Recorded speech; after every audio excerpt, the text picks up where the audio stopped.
Kas sa tead, mis praegu juhtus või? Ma kaevasin maad. Maa seest tuli välja draakon. Väike küll, aga ikka draakon, mis draakon? Selja peal oli tead sihukene hari. Selg oli must ja krobeline, kõhu alt jumalast oranž. See oli harivesilik. Ta talvitub maa sees. Mis sa temaga ette võtsid? Midagi. Upsas siit tiiki ja pani minema. Ja sigimisperioodil elab vesilik vees. Kas sul siin kalad ka on? Ma mõtlesin just siia kogret sisse lasta. Iluks vaadata. Ära lase. Kalad söövad vesilike munad ära. Munad? Jaa, aga nendest omletti ei saa.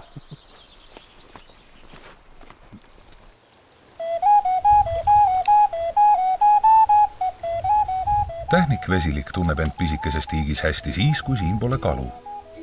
Ta on oliivivärvi selja ja kollase tähnilise kõhuga. Isastel on ka seljauim. Paljud peavad neid keldrisisalikeks. Tegelikult on vesilikud aga kahepaiksed.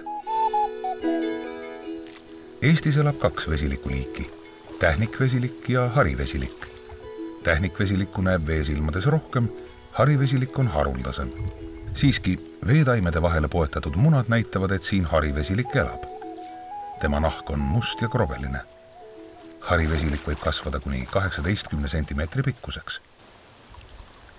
Harivesilik on hästi oluline see, et maastik, kus ta elada tahab, oleks mosaiikne. See tähendab seda, et oleks metsa, aga samal ajal on tähtis, et oleks ka avamaastikku.